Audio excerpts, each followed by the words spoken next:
Hey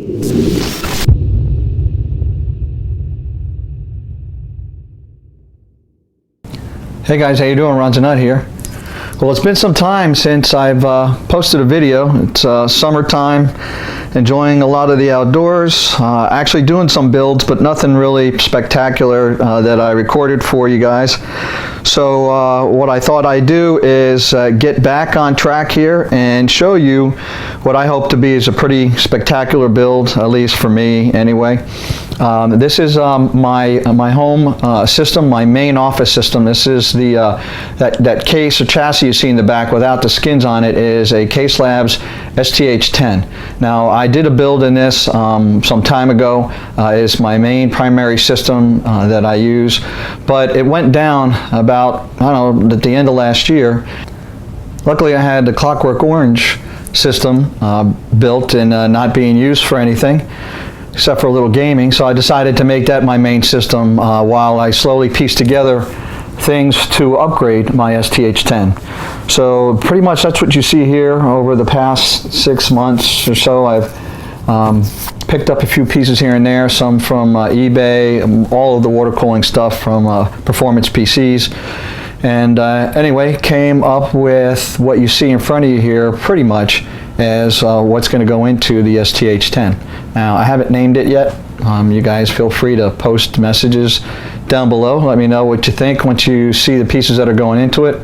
And also, one of the things that I'll tell you up front is, since it's taken some time to piece it together, I've come up with a couple of different options, so I'm not sure which way I'm going to go. What we'll do is, as I go through building it and show you how the pieces go together, I'll decide you know, where I have some options, which way I'm going to go. So I think right now the best thing to do is I'll zoom in on a few pieces now from the tripod, and then I'm going to take the camera off and we'll get up close on some of these parts. So the main heart of this system, as you can see, is the Rampage 4 Black Edition motherboard. I've had that for some time. I have not even fired it up yet, but that's going to get my i7 3930K. I am going with 32 gig of 2133 Kingston Hyper Beast RAM. I am going to have a sound card in here since I use it for both gaming, and I also do some audio and some other editing, video editing. So I thought the Zonar Essence STX is going to be a good card for that, although I think the sound on the Rampage 4 is supposed to be pretty good. Video cards that are going to be in this system. So there you see the first Titan Superclock, and then there's the Signature Edition one. Basically the exact same card, just a bunch of extras that came with the Signature Edition. Again, a better look at the SLI bridge. And then the video card blocks are the EKFC Titan blocks. They're the nickel plexi. They're not the full cover blocks, but I had bought them some time ago. I'm going to go ahead and use those. They look good. For the motherboard, I do have the EK Supremacy Clean CSQ, and then I also got the motherboard, the chipset block as well. But one of the things that came out after I had bought those was the mono block. So EK came out with a full mono block for the Rampage 4 Black Edition that covers the chipset block and the CPU block. That's going to be cool. I'll show you that when I come to putting it on the motherboard. Getting into other water cooling now. So pumps that I'll be using in the system, I plan to do a dual loop system. So I've got two different pumps. They're both Coolant's PMP 450s. One of them I actually had used already in the build previously. It's been a great pump, and so I'm going to reuse that. I got a new one for the second loop.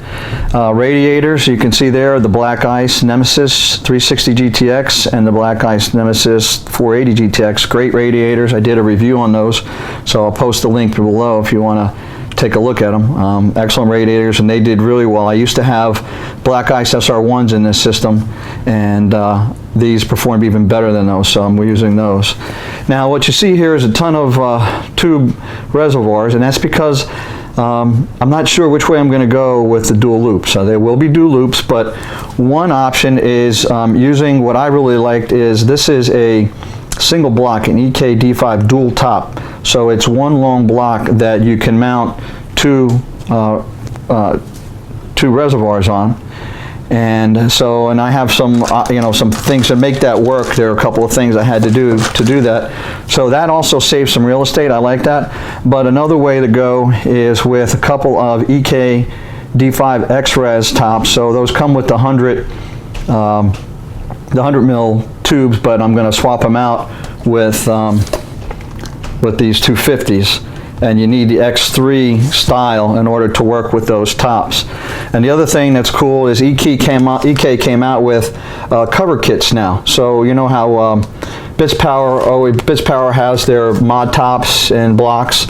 Well, EK has a cover kit now, and of course the top for it would be the EK Res top. So the combination of those two, and I've got some brackets too to mount them. So I'm not sure which way to go. We'll see when I put it together which one looks better, and you guys will get to take a look, and I'll solicit some feedback from you guys too, so that would be cool.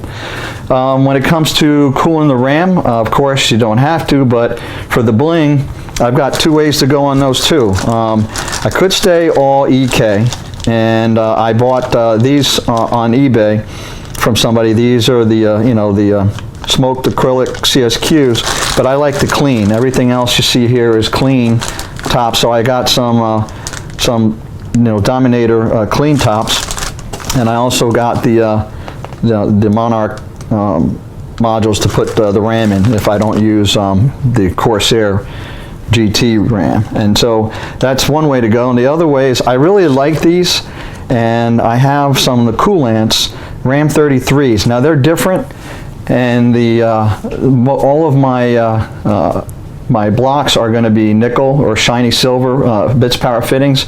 So these are really nice and shiny. So I'm not sure. We'll decide which way I'm going to go on this. So I'll take a look at that, and I'll show you guys, and we'll decide what's going to happen there. As far as controlling the fans and the pumps, I've used the Aquaro XT before in my Clockwork Orange build, and I really liked it. It's very, basically I get all my controls on screen. I don't have to look at a panel, and I like that. But you can see here there's a number of options that I have. I probably won't use all of them, but I do like the Aquaro XT, and that's just the base controller.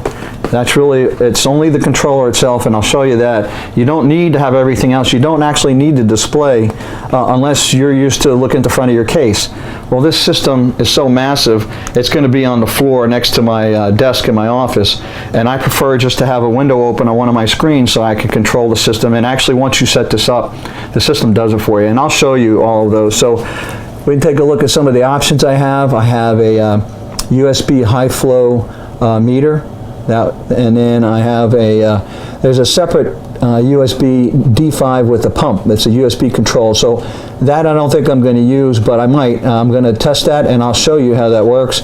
And here's a couple more. These 53068s are both high flow water meters for controlling the flow and monitoring the flow. So I'll be using one of those probably in each of the loops. And then I also have power adjust. These are the units that will control each of the pumps. So, and then along with that, I've got a nice finishing plate, a black plate, so that so it'll be mounted, and you won't see the Ultras mounted anywhere. Then they do have a air-cool heatsink that you can cool down some of the chips on the Aquaro XT, but they also have a water block for it. So, and that's what I plan to use. I'll be water cooling that chipset on the Aquaro as well, since we have a water cooling loop going on in this system. So let's get into storage. So mass storage, I've got some options there too. Now I have used in this system before this RAID controller, this LSI RAID controller. It's a 9260-8i, and that's worked great. I actually had that connected with two of these IC docks, and each of those IC docks had 4 120 gigabyte Vertex 3s. Now I've since used those and used them somewhere else, so I've decided to break that up. I don't think I'm going to do something that massive with a bunch of smaller SSDs. Instead, what I plan to do is use some, I have a couple of 500 gigabyte Samsung 840s, 840 series, and then I also have a couple of 1 terabyte 840 EVOs. Now I'm not sure if I'm going to put any of those in RAID to make one large 2 terabyte one or 1 terabyte. You know, I think I'm going to put my video editing on those, maybe some gaming on those. But I also have a storage device, a 4 terabyte drive there, and then I have a bunch of 3.5-inch 500 gigabyte hard drives there that I think I might put in there and play with them. So I'm going to do some testing, and I'll show you the mass storage for those. And I'm not sure what I'm going to use as a boot drive, but one of the things that, if you've seen my previous system, I have a Revo Drive 3 X2. That's a 240 gigabyte drive, and I really like that. It's very fast. The problem is that it has its own, it has to go through its own BIOS to boot up, so the system is slow in booting up, but once you get past that, it screams. So what I decided to try is this Plextor M6E, which is basically a 256 gigabyte mSATA SSD on a PCI Express ×4 card. But we'll test it and see how fast it is, but this one basically is recognized by the BIOS of the motherboard, so it should boot up very fast. So I'm thinking that's going to be my OS disk, I believe. But I also may try, you know, maybe a RAID set of these guys, I'm not sure. So we're going to play with that still, and then we'll decide. And then over here I have, I am still one to like to have a DVD in my system, so this Plextor is pretty fast, reliable. Blu-ray and DVD player is going to be in the system. From a fan standpoint, my plan is to, since I like these Spectre Pros, these BitPhoenix ones, I've used them over time. Actually did a review on these for Performance PCs and BitPhoenix, and I really enjoyed them. So I plan to put those on the radiators. They are 1200 RPM speed fans, and those radiators are for low RPM fans, so they're quiet, and I can also control the LED separately, and that's why I have a bunch of these Mod My Toys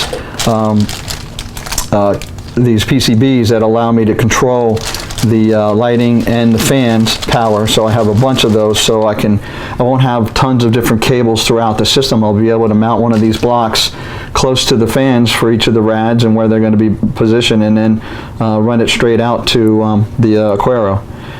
And then finally, power. I do have 2 of these AX1200s, so I'm not sure if I'm going to use both, but certainly at least one of them will be in the system. And then for using a Silverstone USB 3.0 front panel connector with the audio is what's going to be coming out of the front of this. And I do have some other switches and things that I don't have laying out here. And then I will be tubing this up. This will be a full acrylic build.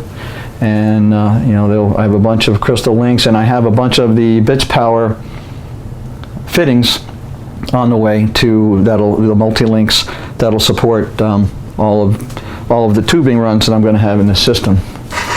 So that's pretty much it.